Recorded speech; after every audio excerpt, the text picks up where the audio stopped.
Okay, so for today's video, I'm going to be using a reference image from a comic book series called I Am Batman, issue number 5, variant cover C. The original artist's name is Nicola Cismesjia. I'm going to be using Procreate with just a standard round brush to recreate this image, and I've already sketched out a panel.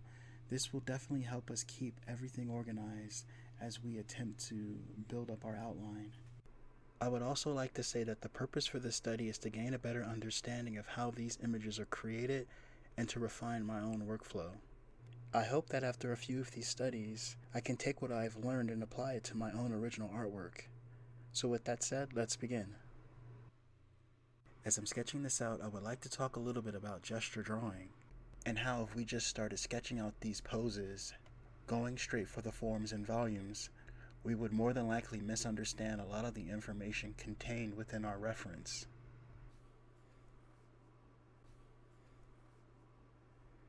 So it's real helpful at this early point to simplify things.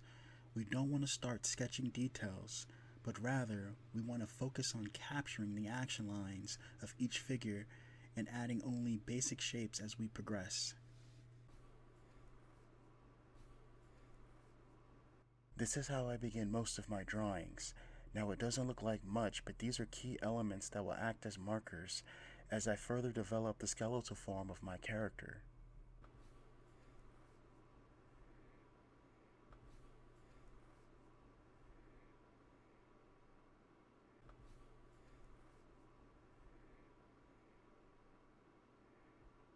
Also keep in mind that at the beginning of this exercise, mistakes are bound to occur. I know for me, it can be rather difficult to capture a pose accurately the first time around. So don't get discouraged if you're having trouble and need to resketch your own outline a few times. Again, that's the point of this exercise, is to gain a better understanding of how to analyze and replicate what we see. Now, by the looks of it, I believe I've captured the energy of the primary character, Batman, who in this image is descending at an angle above a raging mob.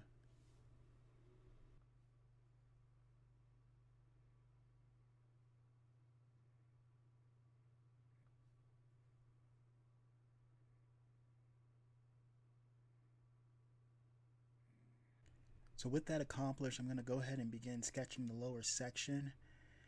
But so this video doesn't run too long, I'm going to switch over to time-lapse. And once I'm finished, I'll come back and we can briefly go over what I've done. And then we should be able to proceed to the next step.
So now that we have our basic outline established, we can really start to refine the volumes that make up our characters.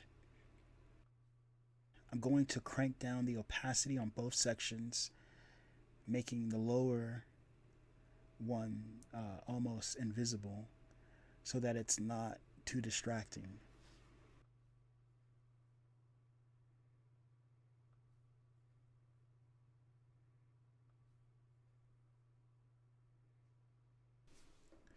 Okay, so with that completed, we can go ahead and begin building up our characters.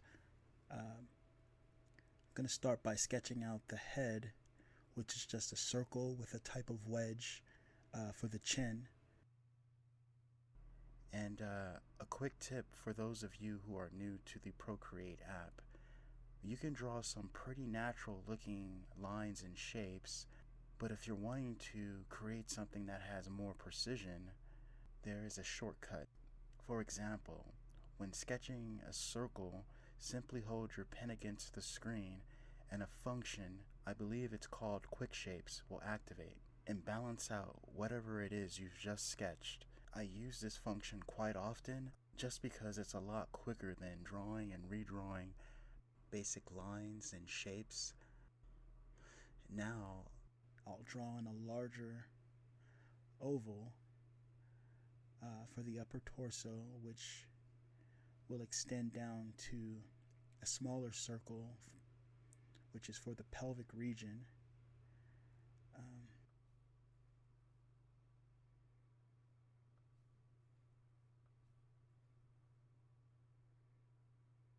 Now this is the method I use to draw pretty much all of my characters.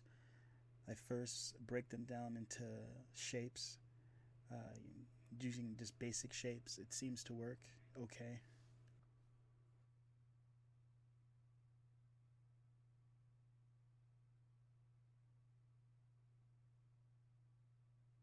So now we can move on to the legs, and instead of using circles, of course, to define the mass, I'll be using a cone shape or cylinders.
So now that we have the primary forms established, I'm actually going to switch over to time lapse just to finish sketching this out.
So for the most part, I think I've captured the action of the primary character.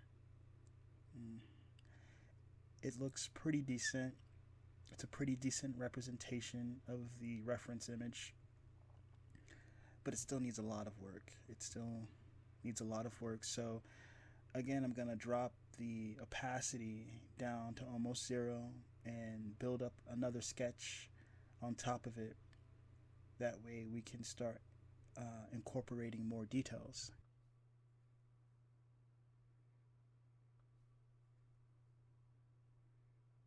Okay, in this instance, I'm going to redraw the head, but instead of sketching out basic shapes, I'm going to actually start drawing a simplified version of the character, Batman. I'm even going to outline the areas that are painted. That way, I have a better understanding of the overall form.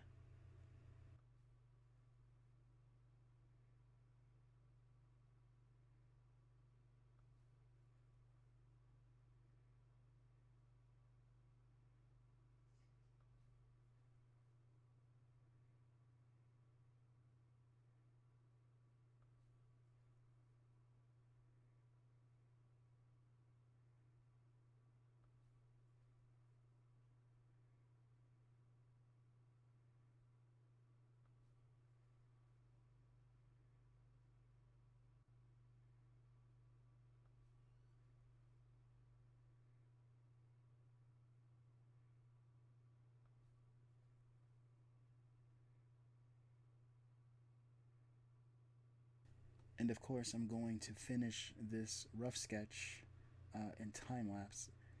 That way, again, this video isn't many hours long. And once I'm done, I will catch up with you on the other side.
Okay, so I am pleased with the sketch so far.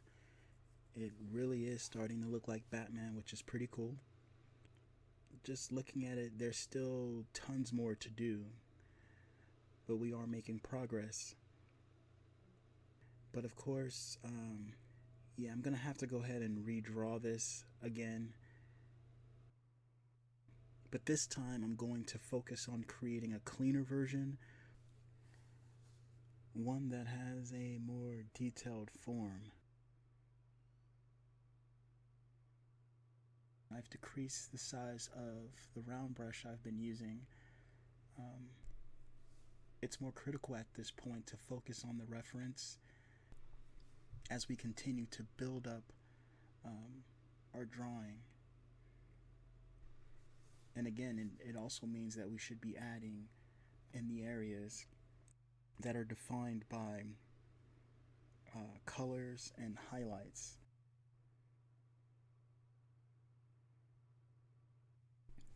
The last thing we want to do after we've defined our character is to have to add additional details later. I feel that it's better to develop everything as a whole rather than trying to fit in the areas of color and the highlights later. I'm honestly not sure if that's the proper way to proceed, but it kind of works for me. And throughout my studies, it's what I see most artists do, so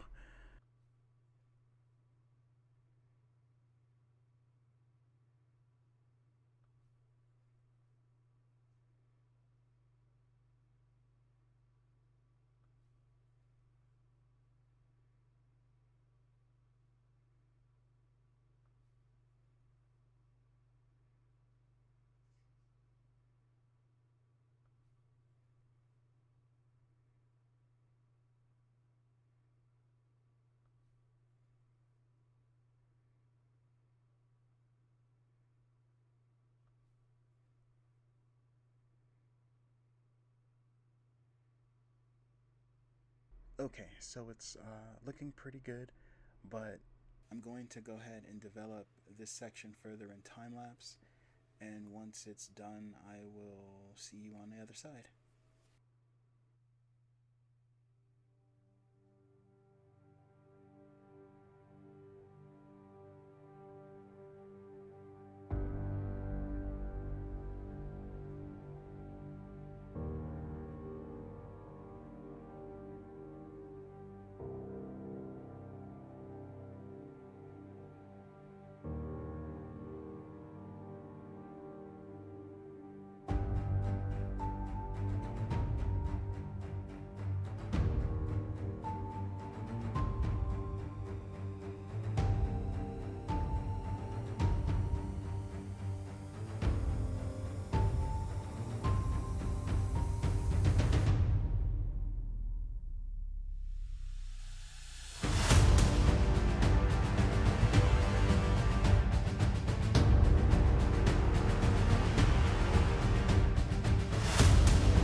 So at this point in our drawing, I can see that there are a few problems um, when compared to the reference image.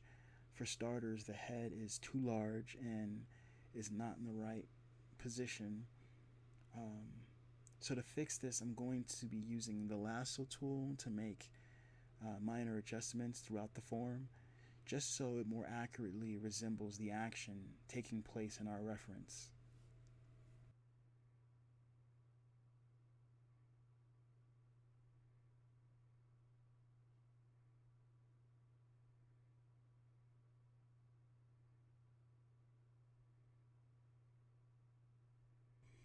I can already tell that the arm on the left side seems to be curved inward too far. I can fix this by selecting the lasso tool, outlining the arm, and rotating it a little bit outward.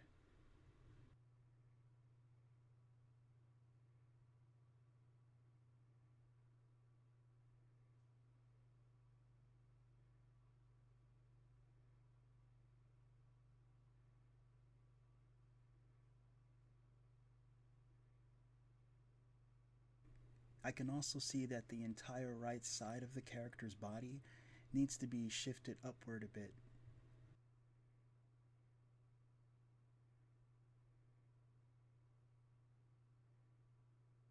Now, by making these adjustments, we're pretty much damaging the established sketch we've created, but it's okay. It's much more important that we capture the flow and position of the character in the reference image. Now, the next version of the sketch will be much more cleaner and more accurate, so this realignment phase is completely necessary.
Overall, it's looking pretty close, but there's still a few more adjustments that I have to do just to establish a higher degree of accuracy.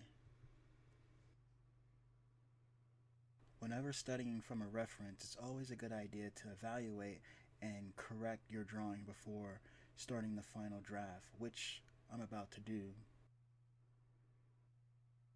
But of course, for the sake of time, I'm going to switch back to time lapse, finish this portion up, and I'll be right back.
Okay, so far so good.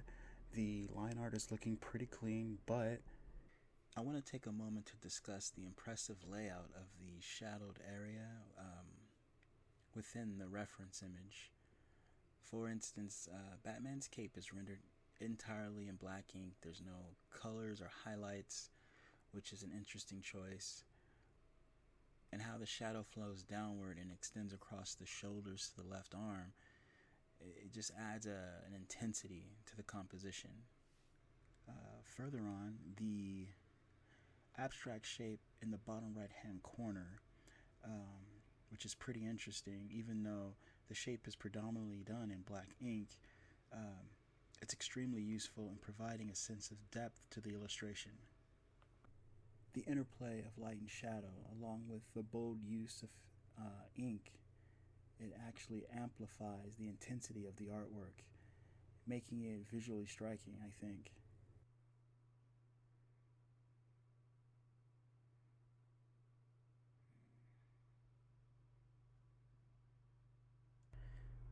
Okay, so everything looks like it's coming together.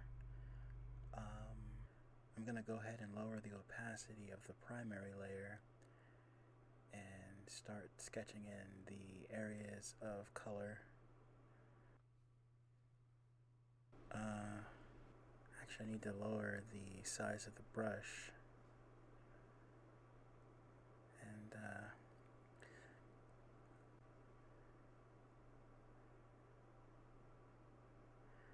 I'm gonna just go ahead and sketch in the area just above his eyes.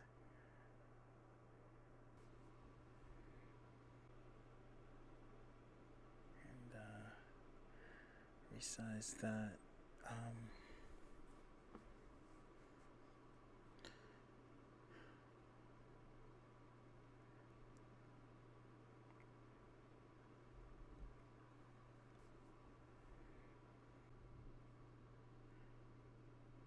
Raise that back just a little bit. I'm trying to get this to line up. Sometimes it does take a few attempts.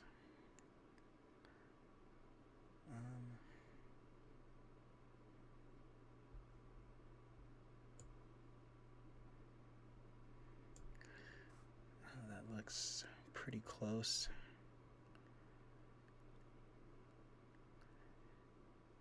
And again, it's just drawing, redrawing to get it as close as you possibly can.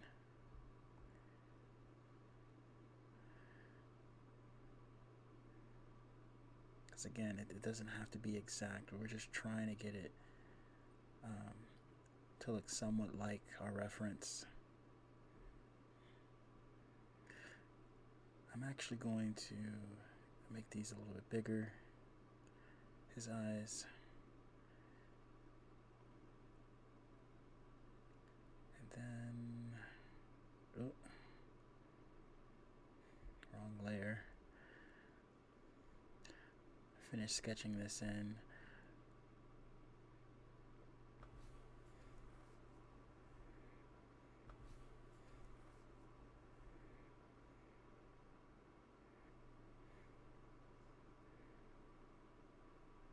It's also helpful to zoom out from time to time just to see your work in its entirety.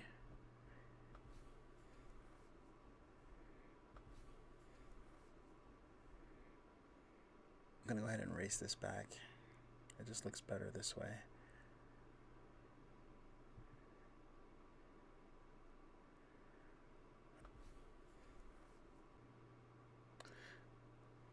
It's the wrong size.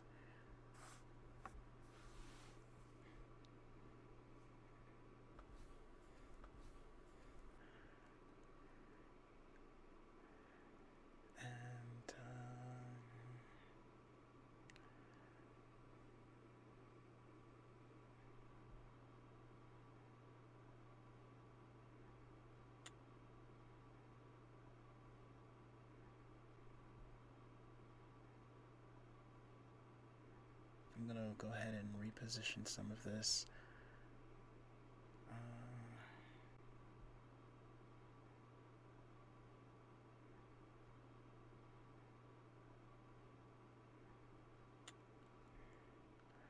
This eye still doesn't look right.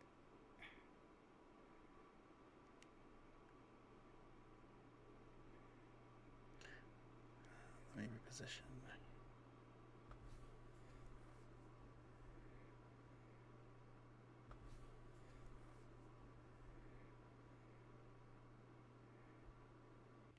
Now, as we move forward, our objective will be to sketch out the various shapes that make up those detailed areas. This process will require a considerable amount of development. So again, to expedite this process, I'm going to switch back to time lapse, complete it, and once done, I should be able to shift my focus to the next stage of this illustration.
Alright, so I've just completed the initial sketch, outlining the various shapes that will help define the different sections of shadows and color.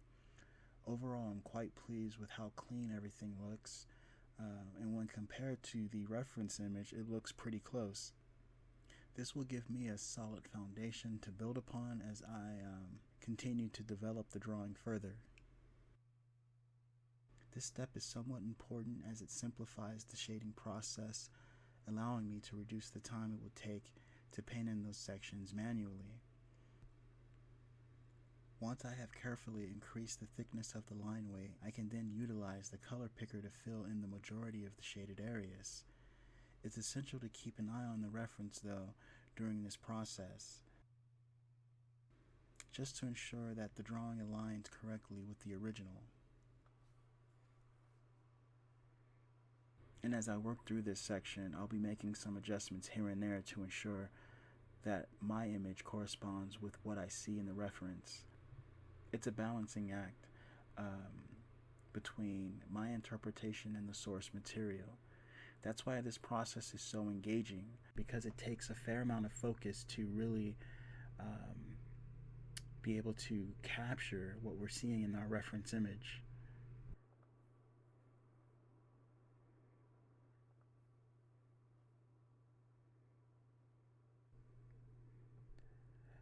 Also, by incorporating these inked areas into our drawing, we're not only adding depth and dimension to our character, but increasing the overall dynamism of the design.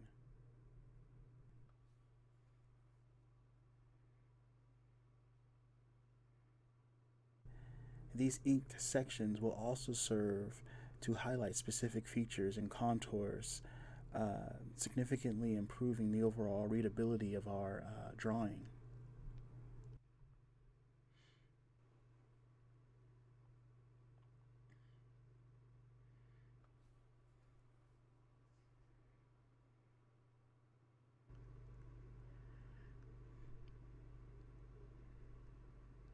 I just have to finish outlining this section.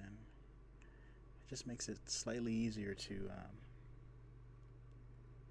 color in, because I'll just drop in the color and fill in this area rather than having just to draw it in all manually.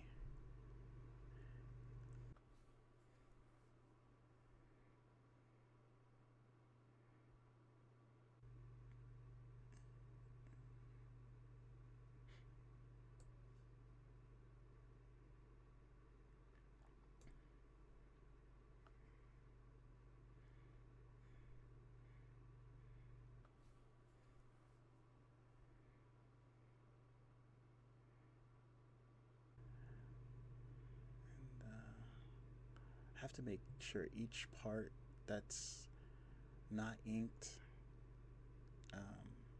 is outlined.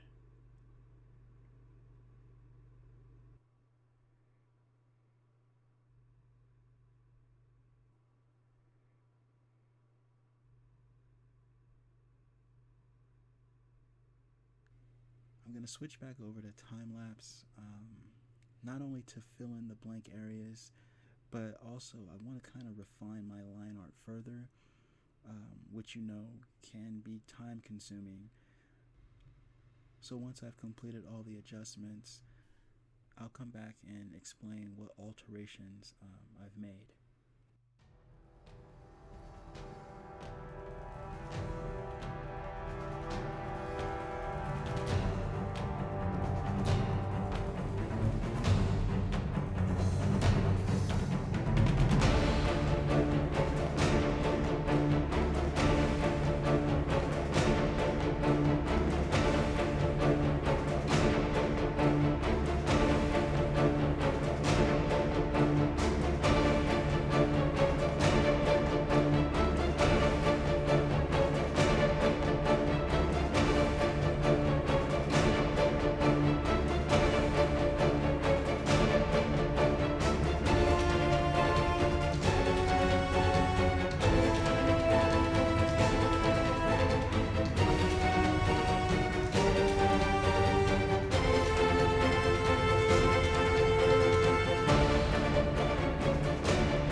Now that this section is completed, there is one aspect of the drawing that has caught my attention, and that is the position of the subject's boot.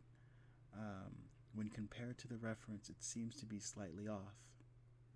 It's important to address any issues that stand out, especially while we're still in this development stage, because once we start painting this, it would be unfortunate if we had to stop and make major corrections along the way.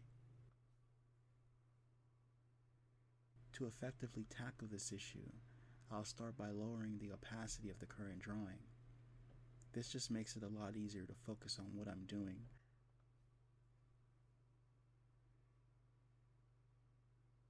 I'll begin by sketching out a more basic form that more accurately represents the reference image.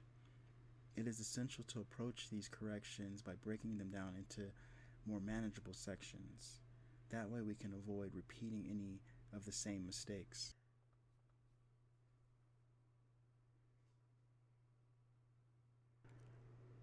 I'll go ahead and sketch in a curve.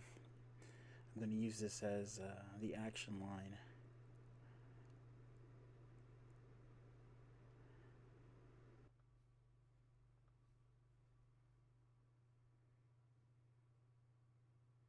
Add a second layer. I'm going to add another layer, then lower the opacity of the curve I just sketched.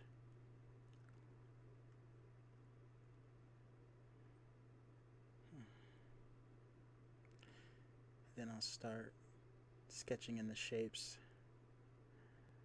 the primary shapes that make up the bottom of the boot.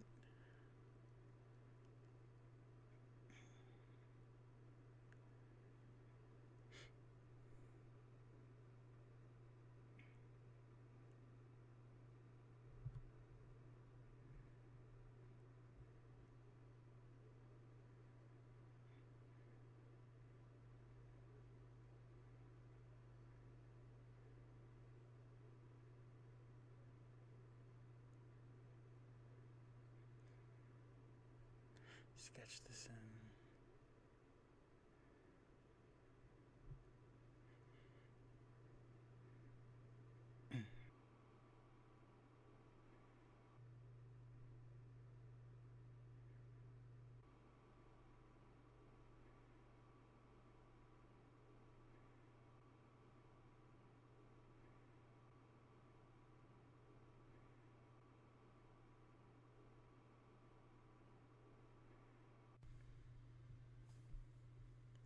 Okay, so there's the basic outline, but I think it needs to curve inward slightly.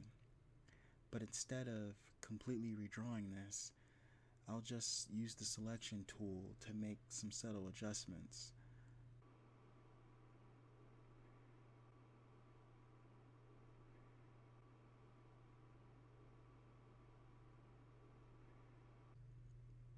By selecting the area of the boot, I can then warp the shape slightly to introduce a more natural look.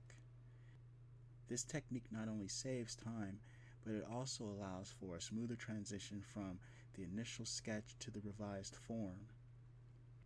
Using the selection tool this way is just an efficient means of fine-tuning the existing line art, enhancing the overall quality of the drawing without starting from scratch.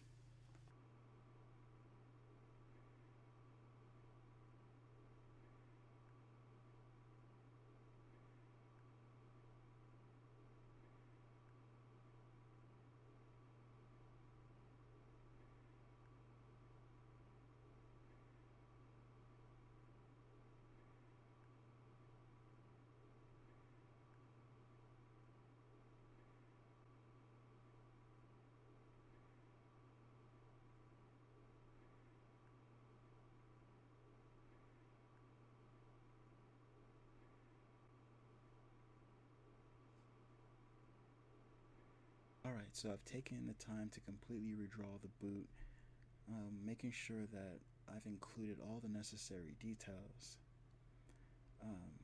At this stage, though, in the drawing process, I would like to take some additional time to refine the line art a bit more, because for me personally, it's really important to enhance the overall appearance and precision of my drawing.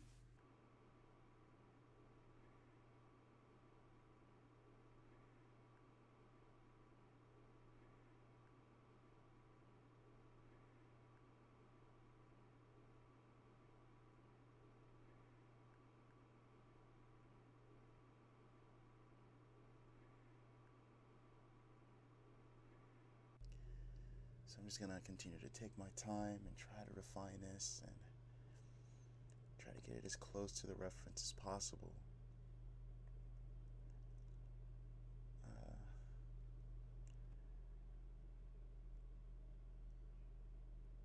I'm almost to the point where I can start adding the details, but I just want to make sure that I've built this up as close as possible to the reference.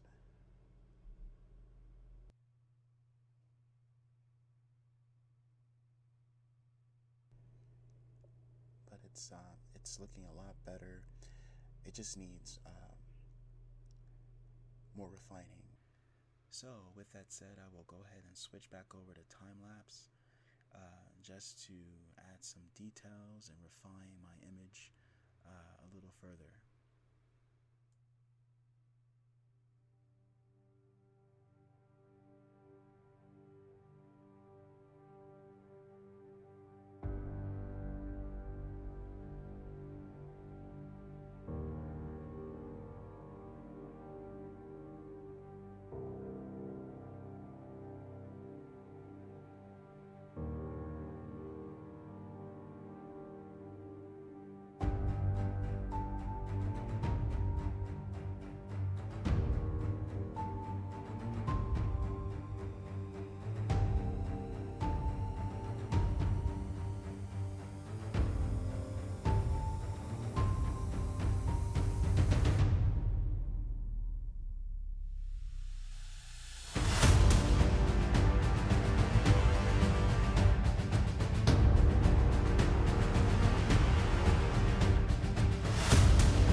Okay, so after redrawing the boot and adding all the details, it looks a little better. It looks a little more like the reference. My goal now is to carefully rough up some of the edges and the areas where color will be applied. Because if you take a moment and zoom in on the reference image, you'll notice that the edges are not completely perfect. This observation is critical because by adding some minor variations to our line art, we can achieve a more natural look, which is in keeping with the original artwork and reminds me that slight imperfections can add a great deal of character to the final piece. Also, as a reminder, if you're following along, don't get discouraged if your drawing doesn't look exactly like the reference. Again, this exercise isn't about recreating the reference exactly. It's more about developing our observational skills and trying to replicate what we see.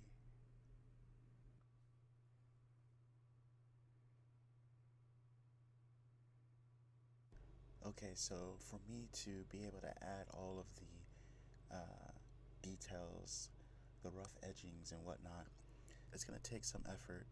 So I'm going to switch back over to time-lapse just to get through this, and I'll briefly go over what I've done on the other side.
Okay, so there you have it.